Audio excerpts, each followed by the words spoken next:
Hi விவாஸ், எல்லோருக்கும் வணக்கம். இன்னைக்கு கண்மணி அன்புடன் நாடகத்தில் வெண்ணிலா ஒரு ரெஸ்டாரண்ட்டில் கண்மணியும் அன்பும் தான் அந்த ரெஸ்டாரண்ட்டு ஓனருன்னு தெரிஞ்சதும் சரியான கோபத்தோடு அவங்கள பார்த்துட்டு வெளியே வராங்க. வெளியே வந்தவங்க ஸ்ட்ரெயிட்டாக வீட்டுக்கு போயிட்டு கோபத்தோடு உக்காந்துட்டு இருக்கும்போது அன்போட அக்கா ஒரு ரெசிபி ஒன்று செஞ்சு எடுத்துகிட்டு வந்து கேட்குறாங்க.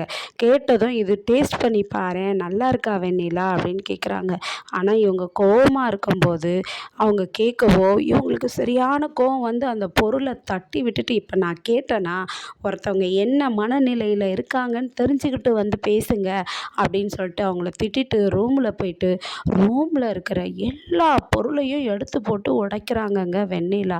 ஏன்னா அவங்களுக்கு கண்மணியும் அன்பா ஒன்றா இருக்கிறாங்க அப்படின்ற விஷயத்த தாங்கிக்கவே முடியல. என்ன சொல்கிறாங்கன்னா வெண்ணிலா, ஐயோ நான் என்ன பண்ணுவேன்னு தெரியலையே, எப்படி இவங்க 2 பேரும் ஒன்றானாங்க, இந்த கண்மணி எங்கேயோ இல்லை போயிட்டான்னு நினச்சேன், இந்த அன்புக்கு அறிவே இல்லையே, இவனை தூக்கி போட்டுட்டு இல்லை அவள் போனா, ஆனால் இவன் தேடி போய் அவள் கூட தான் இருக்கிறான், இது எப்படி நடந்துச்சு, இதை எப்படி நடக்க விட்டேன் நான், இவங்க 2 பேரும் எப்படி இருக்கிறாங்க இப்போன்னு எனக்கு தெரியலையே அப்படின்னு ஆக்ரோஷத்தோட உச்ச கட்டத்தோட எல்லா பொருளையும் எடுத்து போட்டு உடைக்கிறாங்கங்க.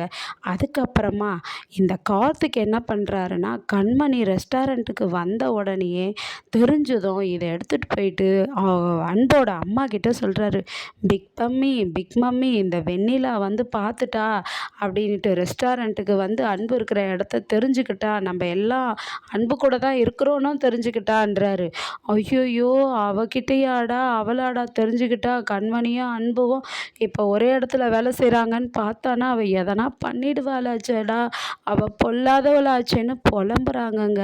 அதுக்கப்புறமா கண்மணி அன்புவை கொஞ்சம் கூப்பிட்டு பேசுகிறதும் கண்மணி என்ன சொல்கிறாங்கன்னா அன்புக்கிட்ட, எல்லாம் இந்த வெண்ணிலா வந்ததுனால உங்களால் தான் அதெல்லாம் நடந்தது, நான் நிம்மதியாக இருந்தேன், எங்கேயோ தூரமாக போய் வாழறேன் நினச்சிட்டு இருந்தேன், எவன் முகத்தை பார்க்கக்கூடாதுன்னு நினச்சனோ இப்போ அவள் முகத்தை பார்க்க வேண்டிய சூழ்நிலை ஆகிப்போச்சுன்ட்டு அன்புக்கிட்ட சொல்கிறாங்க. உடனே அன்பு சொல்கிறாரு, எனக்கும் தெரியாது அவள் வருவானிட்டு அப்படின்னு சொல்கிறாரு.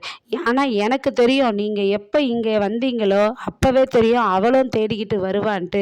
நீங்கள் வந்ததுக்கு அப்புறம் உங்கள் குடும்பம் வந்தாங்க, உங்கள் குடும்பம் வந்ததுக்கு அப்புறம் இவளும் தேடிக்கிட்டு வருவா, எல்லாம் உங்களால் தான் நடக்குது, நீங்கள் இங்கே வரலன்னா நான் நிம்மதியாக இருந்திருப்பேன்ல அப்படின்றாங்க. உடனே அன்பு சொல்கிறாரு, நீ என்ன சொல்கிற, இந்த ரெஸ்டாரண்ட்டுக்கு நான் வேலைக்கு வந்தப்போ அவர் ஜீவா என்னன்னா உன் வீட்டுக்கு முன்னாடி தான் என் வீடும் எனக்கு அலாட் பண்ணி கொடுத்தாரு, ஆனால் இங்கே வந்த பிறகு தான் தெரியுது நீ எதிர் வீடுன்னு, நான் இதை எல்லாத்தையும் நினச்சியா பார்த்தேன் அப்படின்னு சொல்லிட்டு அன்பு சொல்கிறாரு.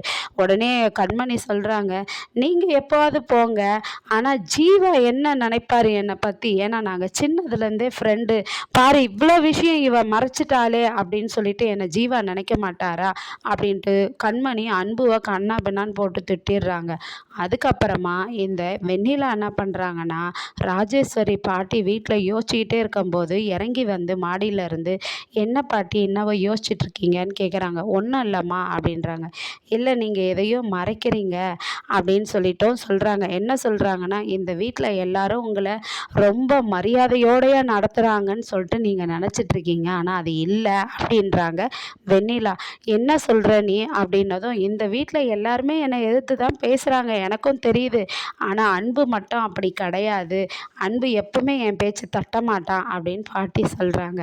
உடனே வெண்ணிலா சொல்கிறாங்க, நீங்கள் அந்த இடத்துல தான் வீக் ஆகிட்டீங்க, நீங்கள் நினைக்கிறது தப்பு பாட்டி, அந்த அன்பு இங்கே உங்ககிட்ட நாடகம் ஆடியிருக்காரு, இப்போ அவரும் கண்மணியும் ஒரே இடத்துல தான் வேலை பார்க்குறாங்க அப்படின்னு சொல்கிறாங்க. உடனே பாட்டிக்கு ஷாக் ஆகிடுது.